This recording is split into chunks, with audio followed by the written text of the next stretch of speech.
اچھا ڈاکٹر صاحب میں یہ جاننا چاہوں گا درود شریف کے فوائد اور برکات کے حوالے سے ارشاد فرمائے گا.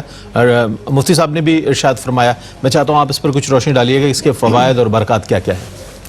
اعوذ باللہ من الشیطان الرجیم, بسم اللہ الرحمن الرحیم.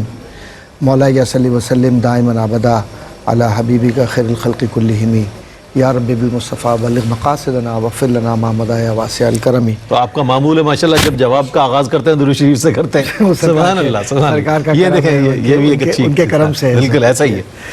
تو درود و سلام میں کیا میری کیا اوقات, دعا معلق رہتی ہے نا, معلق رہتی ہے, قبول نہیں فاروق اعظم رضی اللہ تعالیٰ جس میں سرکار کی نسبت حدیث ہے وہ.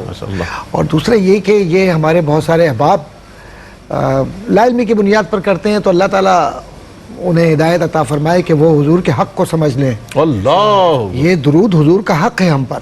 سبحان اللہ. ایمان قبول نہیں ہوتا درود کے بغیر, اور ایمان کے درجات اور اس کی حلاوت محسوس ہی نہیں کی جا سکتی جب تک کہ اس میں درود کی تائید نہ ہو. اور درود شفاعت ہے. اور خصائص الکبریٰ, یا امام جلال سیوطی رحمۃ اللہ تعالیٰ علیہ کا ایک جملہ نظر کروں گا, اس کے بعد حدیث کے حوالے سے قبلہ علامہ صاحب نے گفتگو جو فرمائی اس پر بات ہوگی, کہ یہ جو شخص یہ چاہتا ہے کہ اس کی عبادات مقبول ہوں, تو سب سے بڑی عبادت اس کے لیے یہ ہے کہ وہ درود کو اپنی زندگی کا حصہ بنا لے. سبحان اللہ. حضرت شیخ عبدالحق محمد دہلوی رحمۃ اللہ تعالیٰ علیہ فرماتے ہیں کہ ہر حدیث کو پڑھنے سے پہلے اگر 100 مرتبہ یا اس سے زائد درود پڑھ لیا جائے تو حدیث حضور کی زیارت کا سبب بن جاتی ہے. سبحان اللہ سبحان اللہ. اور پھر کون اس سے واقف نہیں ہے, جیسے کہ قبلہ جدید بھائی نے ہمارے جو فرمایا, اور جس خوبصورت پیرائے میں حضور کی محبت کو آپ نے درود کے ذریعے اجاگر فرمایا ہے, اس کی بنیاد کیا ہے؟ جی جی. درود, حضور نے فرمایا نا کہ تم مجھ پر درود پڑھو. جی جی. حضور کو احتیاج نہیں ہے جو آپ نے فرمایا. جی بالکل. نہ اللہ کو ضرورت ہے کسی کی, بے شک, نہ محمد کو ضرورت ہے صلی اللہ علیہ وسلم رسول اللہ. ضرورت تو ہمیں ہے کہ ہم ان کی نگاہوں میں آ جائیں. تو درود حضور کی نگاہ میں مقبول بننے, مقبول ہونے یا اپنی قربت کے اظہار کا ذریعہ ہے. اور اب اس درود کے فضائل کیا ہیں؟ ایک تو بات عرض کرتا چلوں کہ آپ آزما کر دیکھ لیجئے, آپ دعا کرتے رہیے بغیر وسیلے کے, کرتے رہیے, اور ایک دفعہ حضور کے وسیلے سے یعنی درود سے, اپنے درود سے اس دعا کا آغاز کیجئے جس دعا کو آپ دیکھ رہے ہیں کہ قبول نہیں ہو رہی. اللہ اللہ. اور دعا کا طریقہ یہ ہو کہ وہ دعا جائز ہو, کسی کی بربادی کی, تباہی کی, ان چیزوں کی نہ ہو. دوسری بات ہے کہ حضور کریم صلی اللہ علیہ وسلم نے فرمایا نا کہ وہ شخص بخیل ہے. جو مفہوم ہے وہ یہی ہے کہ بخیل ہے کہ جس نے میرا ذکر سنا اور مجھ پر درود نہیں بھیجا. تو یہ بخل کیا ہے؟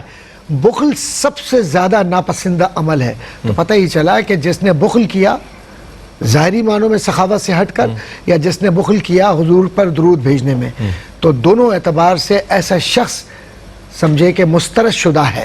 اچھا سر, ایک وقفہ لے لیتے ہیں, وقفے کے بعد ہم حاضر ہوں گے. بات یہاں تک پہنچی کہ سرکار علیہ الصلوۃ والسلام کا ذکر ہو اور آپ کا نام نامی اس میں گرامی لیا جائے, اور وہ اگر شخص درود نہیں پڑھتا ہے تو یہ بخیل ہے وہ شخص.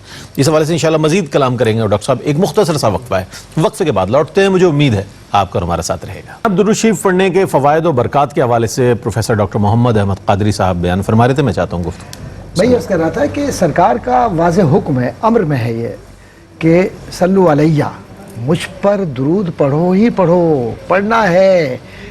اور یہ امر ان معنوں میں ہے کہ اگر واقعی حضور سے محبت ہے اور سرکار سے نسبت ہے, اور الحمدللہ ہم سب کی ہے, تو پھر ہمیں لازم یہ پڑھنا ہے, کیونکہ یہ درود یہ تمہارے لیے زکوٰۃ ہے.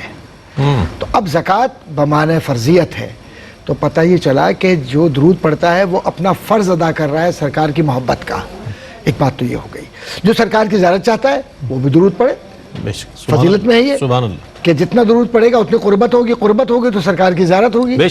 پھر اس کے بعد ایک عرض کرتا چلوں کہ شیطان اس شخص کے قریب نہیں آتا جو درود کا تسلسل کے ساتھ عمل جاری رکھتا ہے. پھر بزرگان دین نے سیدنا شیخ عبد القادر جیلانی رضی اللہ تعالیٰ عنہ فرماتے ہیں کہ سب سے بہترین عمل, سب سے بڑا وظیفہ اگر کسی فرد کو اپنی زندگی کا کرنا ہے تو وہ یہ کہ وہ درود پاک کو اپنی زندگی کا حصہ بنا لے, معمول بنا لے.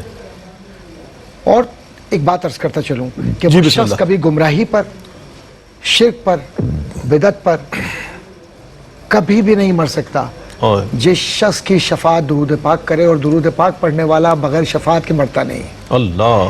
اب یہ جو ایک دوسرے کے ساتھ ربط ہیں، حدیث بہت ساری موجود ہیں، اور قبلہ علامہ صاحب نے بھی اس میں بہت ہی تفصیلی طور پر بیان فرمایا، آپ نے بھی سرنامہ کلام میں بات کی. اصل بات یہ ہے کہ درود پاک کی اہمیت ہے کیوں. زبان پاکیزہ ہوتی ہے، دل پاکیزہ ہوتا ہے. ذکر کے بہت سے طریقے ہیں، ان میں سے ایک بہترین طریقہ درود پاک کا ہے. سبحان اللہ. اور یہ درود پاک قربت کی علامت ہے، زیارت مصطفیٰ کی علامت ہے، اور یہ اظہاریہ ہے کہ سرکار میرے پاس عمل تو کچھ بھی نہیں ہے، لیکن ہوں امتی تمہارا گناہگار یا رسول. اور یہ کر کے نثار آپ پہ گھر بار یا رسول، اب آپ پڑھا ہوں آپ کے دربار یا رسول.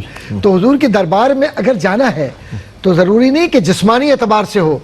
جب روح بار بار جاتی ہے تو وہ روح پاکیزہ ہو کر جائے.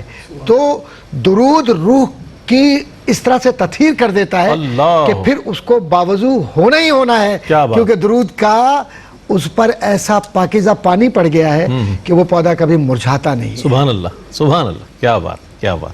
اچھا، ایک سوال جو اکثر لوگوں کے ذہن میں ہوتا ہوگا، کون سا درود پڑھیں، کب پڑھیں، کتنی بار پڑھیں، کیا اس کا طریقہ کار ہو، آداب کیا ہوں، انداز کیا ہو، کس طرح حضور کی بارگاہ میں ہم پیش ہوں کہ حضور کی بارگاہ میں یہ تحفہ پیش کریں.